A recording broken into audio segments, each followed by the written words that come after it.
Et en fait, on s'aperçoit maintenant que tout doucement, les sites de déplacés se vident et que les gens vont se construire leurs propres shelters traditionnels. Il y a beaucoup plus de shelters traditionnels qui ont été construits par les Haïtiens eux-mêmes que par l'aide internationale. Parce que voyant que l'aide patinait, voyant qu'ils n'arrivaient pas, que l'aide était confrontée à des problèmes théoriques, juridiques compliqués, les gens ils sont allés chercher dans les ruines 3 ou 4 bâtons, quelques tôles, ils se sont fait leur propre petit shelter. Et donc en fait, ce qui sera la solution globale de cette phase transitoire, c'est d'abord une solution haïtienne. On n'a pas été tellement à l'écoute de ça. Et c'est seulement maintenant que l'aide internationale s'aperçoit que, oh là là, mais en fait, les gens, ils sont en train de partir. Mais où ils vont, ces gens? Ben, ils vont à l'endroit où ils habitaient avant, ils se déblaient eux-mêmes leurs trucs, et ils se construisent leur petit shelter. Et donc, c'est très passionnant comme phénomène à voir. Nous, on a eu la chance, on y était déjà avant, donc en novembre 2009, puis on a été 1 mois après le séisme, 3 mois après le séisme, 6 mois après le séisme, 9 mois après le séisme, on en revient, on vient de faire 12 mois, on construit la ligne de... Et on s'aperçoit que plein de stratégies des acteurs, pas bien compris ou difficiles à mettre en œuvre par les mécanismes de l'aide internationale, eh ben, les gens se trouvent leurs propres solutions. Et ça, je crois que c'est important de s'en rappeler. Il faut toujours se le rappeler d'ailleurs. 2 interventions dans la salle. Jérôme Larcher, médecin du Monde. Je vais essayer d'être bref. Juste pour revenir sur la complexité, je suis d'accord avec toi, et moi aussi je suis un adepte d'Edgar Morin. Et je pense qu'effectivement les humanitaires manquent un petit peu d'accompagnement quand ils vont dans ces interventions en milieu urbain, avec des urbanistes, des géographes. Et c'est peut-être quelque chose à systématiser un petit peu, et pas simplement dans des analyses comme tu peux faire, mais peut-être le mettre un petit peu plus en mouvement et voilà, collectiviser un petit peu tout ça. Juste rappeler quand même sur les catastrophes naturelles, notamment en milieu urbain. Maintenant, on a la démonstration, et des gens très sérieux l'ont écrit, que la mortalité, donc globalement, ce qui va nous interpeller, parce que c'est la morbimortalité des populations lors de catastrophes naturelles, n'est pas liée aux questions d'habitation, enfin en tout cas pas directement, elle est directement liée aux questions de développement, ou plutôt de sous-développement socio-économique. Alors, Haïti est caricatural, mais un élément, enfin en tout cas un exemple plus intéressant, parce que disparate, ça a été la Nouvelle-Orléans, qui a montré de manière très claire les disparitions socio-économiques et puis on va dire les barrières quasi-ethniques qui existaient entre les populations paupérisées et celles plus développées économiquement. Et on a bien vu que les populations les plus touchées, notamment en termes de morbimortalité, d'habitation détruite, étaient celles qui étaient les plus pauvres. Donc ça me ramène à l'ensemble des réflexions où je trouve que globalement, je pense que l'humanitaire peut toujours s'améliorer et je pense qu'on n'est jamais parfait. On a dit que la ville était un espace politique et nulle part je n'ai entendu la responsabilité des politiques. C'est-à-dire que, François, tu me parles des cadastres, mais enfin, très honnêtement, je ne suis pas sûr que ce soit aux ONG présentes à Haïti d'aller faire un travail qui est clairement du travail quasi municipal de cadastre ou de faisant fonction cadastre. Donc, question, est-ce que c'est la responsabilité des humanitaires? Qu'on n'ait pas la réponse, ça c'est sûr, mais l'humanitaire en soi n'est pas une réponse politique, ça on le sait, et en tout cas pas une réponse définitive. Est-ce que c'est aux humanitaires à se substituer et est-ce qu'on peut leur reprocher de ne pas faire ce travail-là, qui est clairement un travail d'urbanisme, un travail de décision politique à l'échelle d'une ville, pour des gens qui n'appartiennent pas à cette ville? Je ne pense pas. Et le troisième élément avec la question de la complexité, c'est celui de la qualité. Vous l'avez tous dit, et je suis parfaitement d'accord, aujourd'hui, si on veut travailler correctement dans un milieu urbain, on doit le faire quartier par quartier, voire sous-quartier par sous-quartier. Mais bon, même en milieu rural, c'est un peu la même problématique. Donc ça veut dire qu'à un moment donné, il va falloir choisir entre la qualité et la quantité. Or aujourd'hui, la tendance des bailleurs, c'est les consortiums, c'est les gros projets. Il n'y a qu'à voir le Pakistan et d'autres pays là-dessus.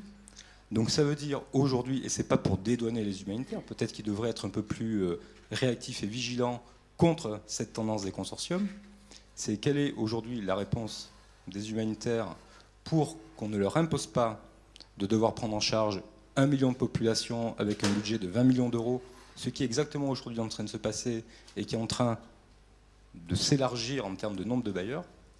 Et quelle est la responsabilité aujourd'hui des bailleurs sur la qualité finalement parfois critiquable des interventions humanitaires?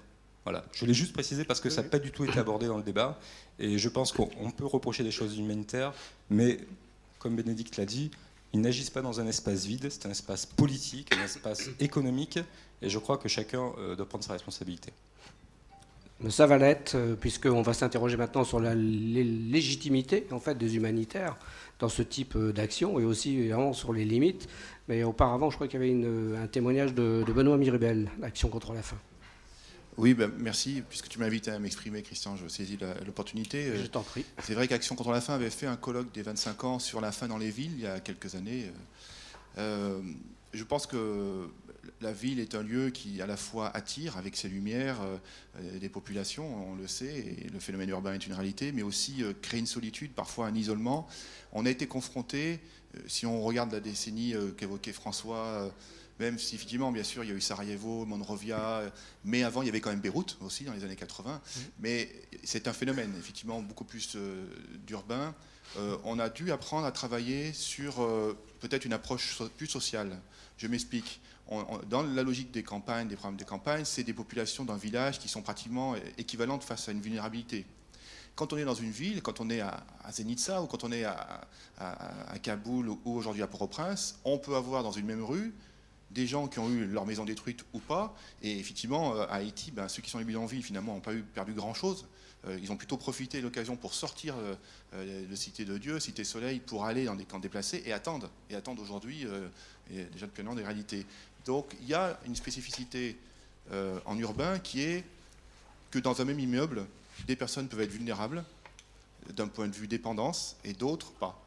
Parce qu'elles ont un lien à l'international, elles ont de l'argent, etc. Alors qu'on avait moins ce phénomène marqué avec la logique des campagnes. Et ça, je me souviens au début des années 90, des équipes avaient du mal, quand elles venaient d'Afrique, de se retrouver, mettons, en Bosnie ou dans des villes, avec ce phénomène-là, d'en dire, mais comment ça se fait? Mais eux, ils ont de l'argent, eux, ils s'en sortent, et eux, ils n'ont rien. Donc il y a cette forte disparité. Alors pour rester sur Haïti, c'est vrai qu'aujourd'hui, on a vu des projets entre ceux qui veulent faire une marina avec une grande autoroute, l'aéroport à tel endroit. Donc bon, effectivement, il y a le rôle des autorités à chaque fois, des autorités locales. Donc on verra des élections là, le 20 mars, ce qui va sortir. Il y a aussi des acteurs locaux comme le professeur Bill Pape, qui a un centre de santé, le GESCO, très important, qui lui a eu des déplacés. Il y a un camp de 7000 autour de son centre et il se dit il faut les emmener, il y en a beaucoup des bidonvilles, à Gressier, à 20 km. Alors il est en train de bouger des bailleurs de fonds en ce moment, il nous demande à différents partenaires aidez-moi parce que j'ai mon centre de santé mais je ne peux pas laisser ces populations. Et on lui dit mais est-ce que tu es sûr que la greffe à 20 km à Gressier va prendre? Et il imagine un immeuble, enfin des maisons, etc. Effectivement, c'est le choix d'un Haïtien avec les autorités, est-ce que ça fonctionnera ou pas à voir. Voilà, donc c'est vrai aussi qu'après, pour terminer, l'urbain, la vulnérabilité peut être donc sociale, différente, et avec toutes ces disparités, mais aussi quand il y a un problème, une catastrophe naturelle, en Haïti ou ailleurs, demain peut-être à Katmandou, dans toutes ces régions qui sont identifiées comme étant vulnérables, ça se démultiplie très vite. L'impact, après, touche très fortement, de la même façon quand il y a une épidémie ou des problèmes d'eau ou d'empoisonnement de main, etc. Donc il y a un phénomène de multiplication où on se retrouve très vite désemparé par rapport à ces risques-là. Donc voilà quelques réactions par rapport à ce qui est évoqué aujourd'hui. Merci Benoît. Je voudrais bien que maintenant on s'interroge sur en fait, la légitimité humanitaire qui a été... Pardon ? Je voulais juste donner un élément important par rapport à la faim. Ce qu'on voit aussi, c'est qu'aujourd'hui, 2/3 des obèses sur la planète, l'obésité, qui est une forme de malnutrition, bien entendu, sont dans les pays en développement. Et ils sont sur l'urbain. C'est juste pour dire aussi que l'urbain véhicule des comportements. Donc on a des gens qui arrivent, qui sont parfois des enfants, qui mangent très mal, mais pour qui le phénomène urbain, avec tout ce qu'il a de lumineux, attire, et des dérives de comportement par rapport, je dirais, si on faisait un rapport d'urbain, par rapport aux campagnes, où l'alimentation peut parfois être plus équilibrée. Enfin, tout dépend après si on est en famille, mais... Voilà, c'est une réalité aujourd'hui. 2/3 des obèses sont dans les pays en développement. Beaucoup sont, bien sûr, dans les bidonvilles, dans l'urbain, avec des phénomènes de mauvaise nutrition, avec des sodas, enfin tout ce qu'on connaît.